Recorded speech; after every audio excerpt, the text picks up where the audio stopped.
Welcome to Houston Sports Talk with your host, Robert Land. Thanks for checking into the best Houston sports podcast. And back with me is Frank with Rockets Chop Shop. Check the Rockets Chop Shop YouTube channel for all his incredible content. And hey, if you're a Texan fan, we dropped an emergency Texans free agency show today. So please check out that ASAP. But let's talk Rockets, Frank. And we can start with a sigh of relief after Rockets Nation held its collective breath Sunday when Sengun was wheeled off the floor. We breathe a sigh of relief because it's just a sprained ankle and a bone bruise on his knee. How you feeling? Well, first of all, I bet your emergency pod for the Texans probably is about 5 minutes long because not much happened with the Texans. I didn't know how much Sengun was important to the team until I actually saw him get hurt. It was really depressing as a Rockets fan. It just brought back flashbacks of Yao, of Chris Paul, of all, it just seems like when the Rockets get a player that's going to help us do something productive, they always get hurt or something. Some weird stuff happens with T-Mac.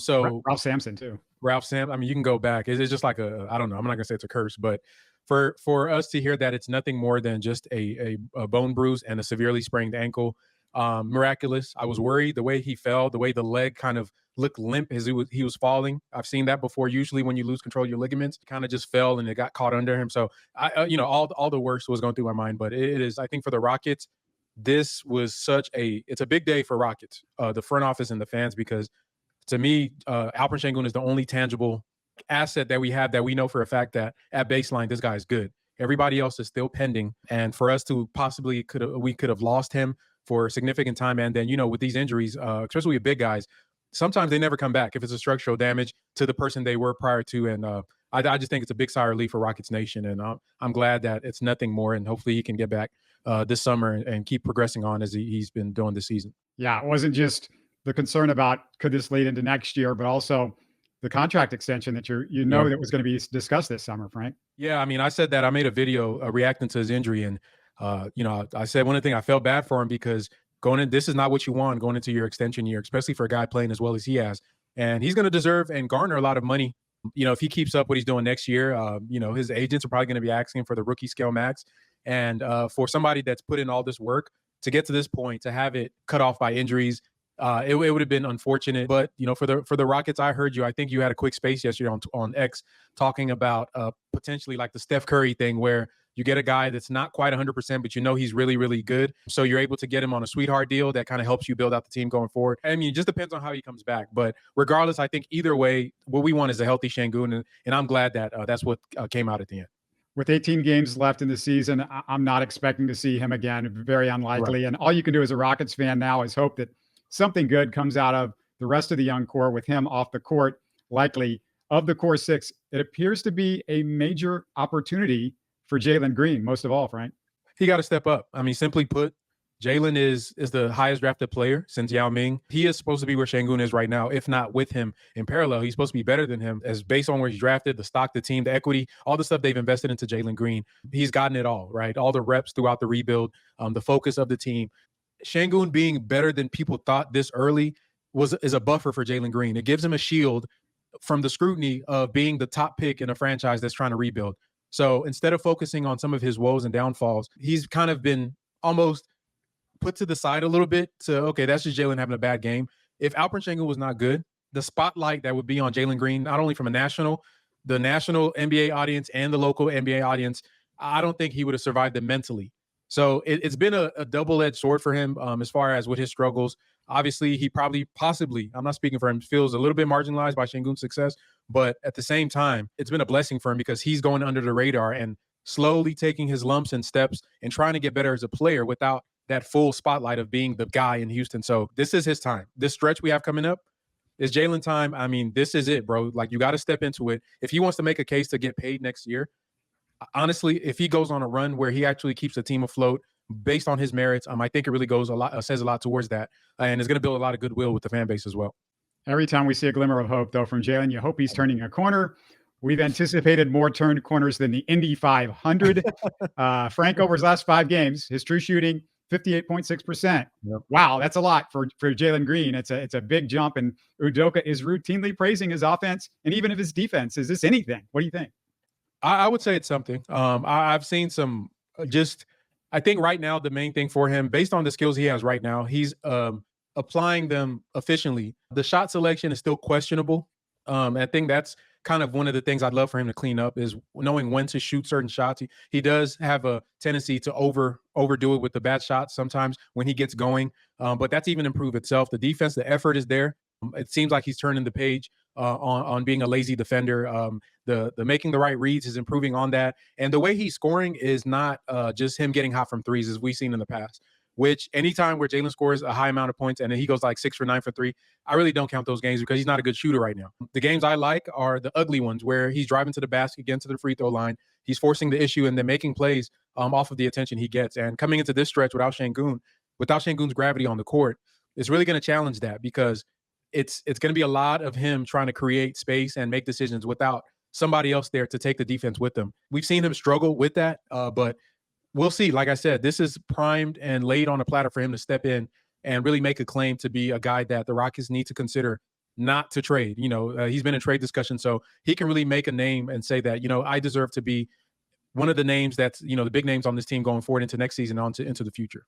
Yeah, one of the things you talk about is the space that maybe he won't have because Şengün's not there, but it all depends on who's going to be playing instead of Şengün, who's going to get most of that playing time, because if it's somebody like Cam Whitmore, there's going to be more space opened up if they want to go small or do something like that.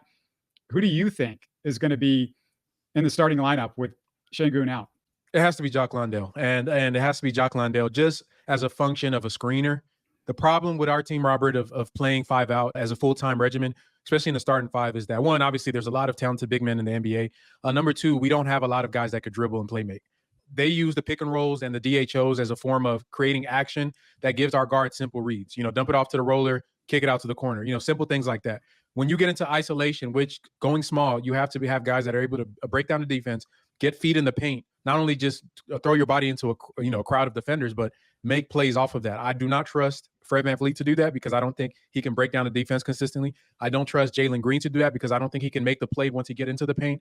Obviously, Cam, I do not trust him to even think about dribbling. He might just shoot as soon as he gets the ball. Amen Thompson has dribbling issues. Dillon Brooks' decision-making is questionable. To me, that's going to be the biggest issue is do you trust our guys to make plays? And I think the two-man game, even though Fred and Şengün and Coach Udoka relied on it heavily, it's the simplest, most effective action that we had to generate offense for our team, or Şengün getting into a post-up. So now they just have to be creative. The way I see it, Robert, I think that we need to just divide up Şengün's usage amongst what other guys do very well. Get Dillon Brooks into the post-ups like he started at the beginning of the season. Get Jabari into that mid to high post area. You can run some two-man with Jock Landale. Fred needs a screener to generate space, so that's going to help him. Jalen needs a screener to generate space. If you want to go small, though, I think now they have the optionality to play Jabari more at the 5. You could even do some Jabari and Jeff front court stuff. Instead of rolls now, you're doing more pick and pops. So there's some things that they could do to make the defense kind of put some pressure on them, but it's all going to come down to the ball handlers able to make the decisions. To me, that's going to determine everything. If they can't make those reads, then we're going to look like the bad offense that we've looked a lot of times when Şengün isn't on the court. Yeah, I feel like it's a far cry from the Landale that nobody wanted to see within 300-mile radius of the Toyota Center to now go, okay, he's going to start. And if he starts, typically the starter is going to get at least 30 minutes or 25 to 30 minutes or something like that. I guess I understand why you think that he's the guy, why you think he should start. But, they have a lot of trouble scoring when Şengün doesn't play. And the only guy that can put the ball in the basket consistently on this team, except when Jalen can put it in the basket, it's just not consistently. But the only guy that does it consistently is Cam. And he opens things up. And it opens things up when him and Jalen play together, if you've noticed, Frank, because it seems like that really works well because it also opens some space up with Cam, being able to shoot like he can. Let me ask you this, Robert. Do you trust Jabari to play the 5? Honestly, full-time? Or at least not even full-time, but for a good margin of the game? I just don't think this is about, what are we trying to do here? We're not getting in the play-in.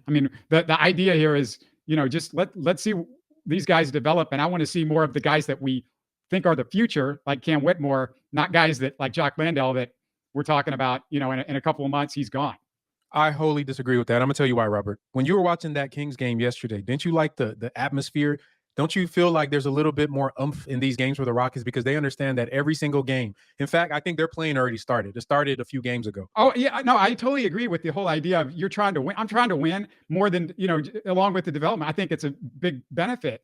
But I just don't believe, no matter who you're going to stick out there on the court right now, without Sengun, the one guy on this team that draws doubles, that creates, open shots, that scores. I mean, I just don't see over a 48-minute game that you're going to consistently think that you're going to be in it at the end of the game, especially if you're telling me that Jock Landale's going to be out there for 30 minutes. Jock Landale's going to be out there for 30 minutes. Well, you said 25 to 30, so I'll give him the 25, the low end of that range. But what I mean by that is, if they get mathematically eliminated, or it's like it's so crazy that they can't make it, then I'm with you. But I honestly believe that they still, even though they are likely not going to make the play, and the fact that they have a chance, and that belief is within the players, even for players like Cam Whitmore, I value that you can bring Cam in to close a game in a game that matters towards that goal. So I'm not caught up on the starting per se. I'm caught up in the moments that these kids get to experience, and I think those moments are more beneficial than just somebody just saying starting. That's more ceremonial to me.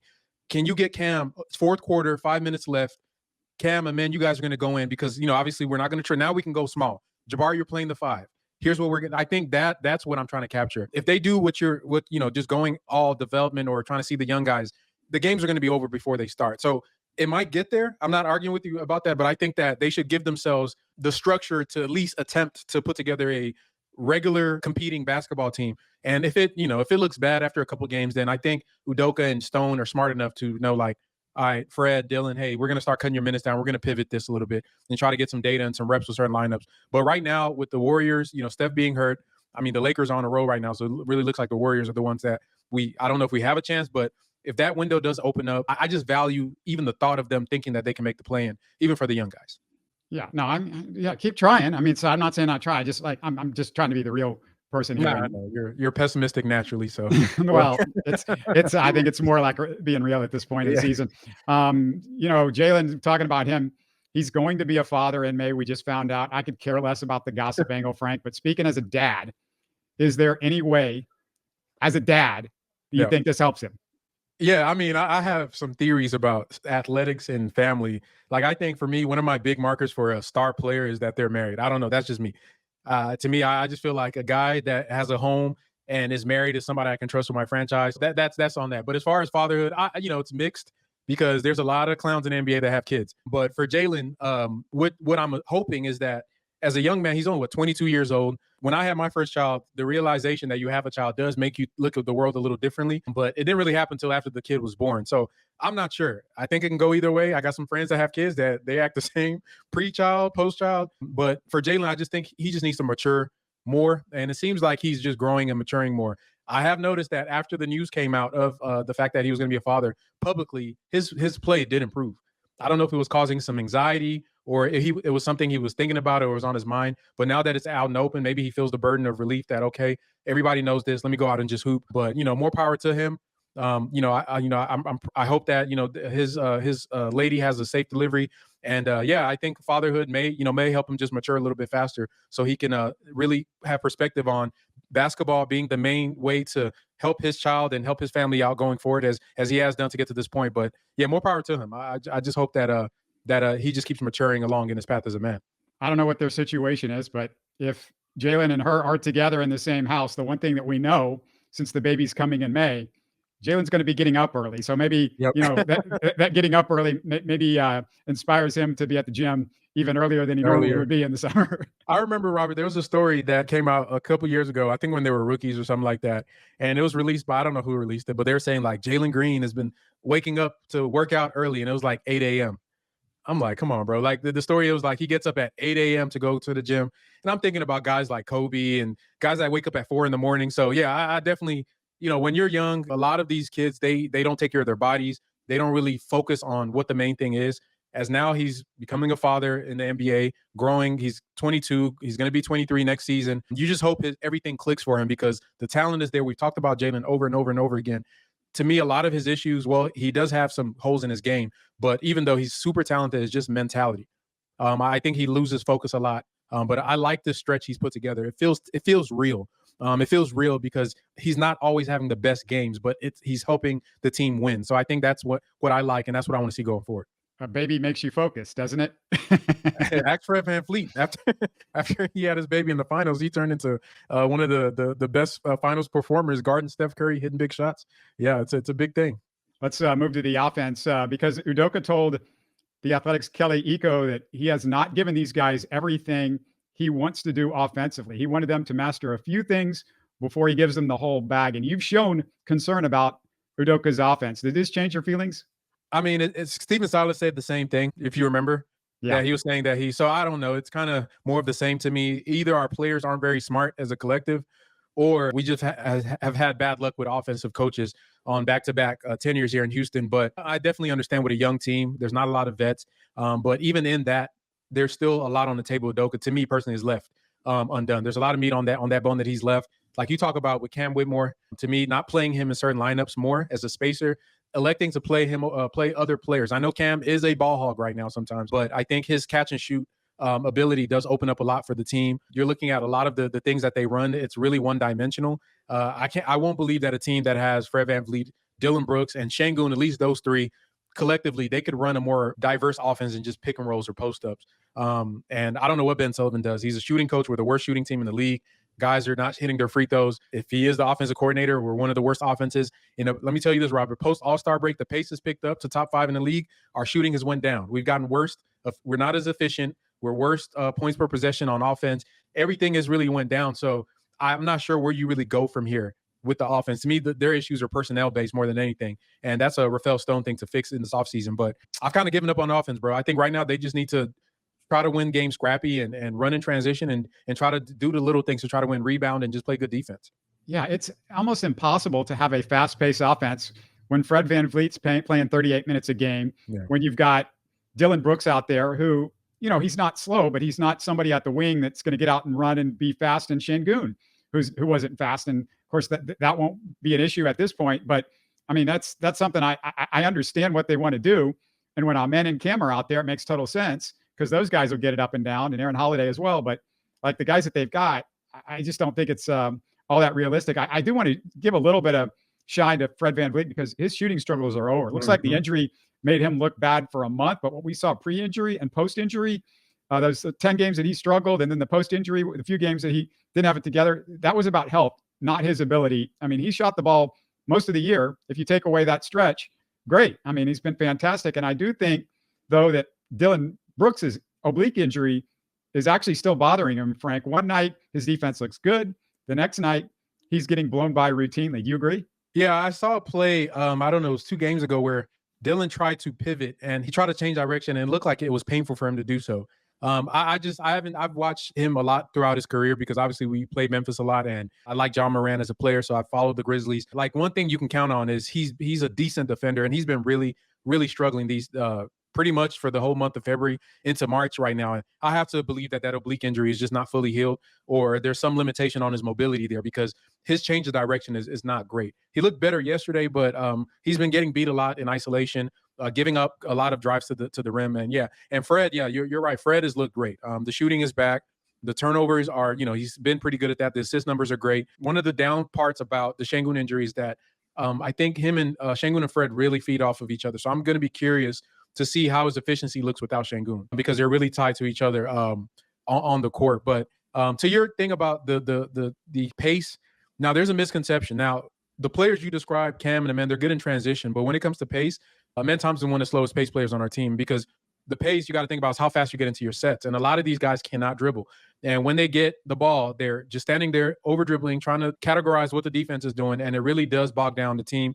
I want them to get into their sets fast. Like as soon as you get there, try to attack the defense before they load up on you. To me, that's where Jalen comes in as a player. He can do that. Fred is a bit more methodical, but Fred actually knows what he's looking for. But for some of the young guys, when you get the ball, make a quick decision and go with it. With Amen, though, I will say this. It seems like he's trying to either have VanVleet or Holiday out there and basically running the point guard when Amen's in there. So he's not bringing the ball up the court hardly at all anymore. I'm with that because I know a lot of fans don't like that, but we have to be real. Amen Thompson right now is not a great ball handler. It's not a guy that you're going to run a million pick and rolls with right now. I think over the offseason, that's going to change. I trust his work ethic, but to me, he's being played as a wing forward, kind of this combo wing forward playmaker, and I think that's appropriate for him. And honestly, on a team where if his shooting never develops, that might be where he ends up being, is that kind of that Aaron Gordon, kind of that Scottie Pippen type of playmaking forward that's a good defender, rebounder, and he can play make in certain sets. But for the most part, I'm okay with putting him in different parts on the court. It's really hard to win in the NBA with a guard as your lead ball handler that cannot shoot. That is a hard ask, especially as you go and the talent level goes up in the playoffs and things like that. If the guy that dribbles the ball the most can't shoot, it's very problematic. So for him, he either needs to get better as a shot maker, not even behind the arc, just on the floaters, finishing, mid-range game, to be able to be that ball-dominant point guard that we think that he was drafted to be, or he's going to be playing that off-ball role where he's doing different things from different angles on the court, and he might still get some reps as a point guard too doing that as well. By the way, you talked about Cam, and as a lead member of the Cam Whitmore publicity team, I just want to tell everybody that I am noticing more and more him giving the ball up, him making passes. He's not trying to go in against 3 or 4 guys every single time like we saw earlier. I think we're seeing progress, and it's happening before our eyes. I think if you're missing it, then take a watch to see what he does these days. And we saw him recently in the last few games. I've seen him run some pick and rolls and done a nice job, not going into the teeth of the defense, but just pulling up for a nice 12 to 14 foot open jumper. And, that's the type of stuff that you want to see from him. I think the biggest thing I've taken from Cam this season, and it's very important for him and his fit on the team, is that he's learned to become a catch and shoot shooter.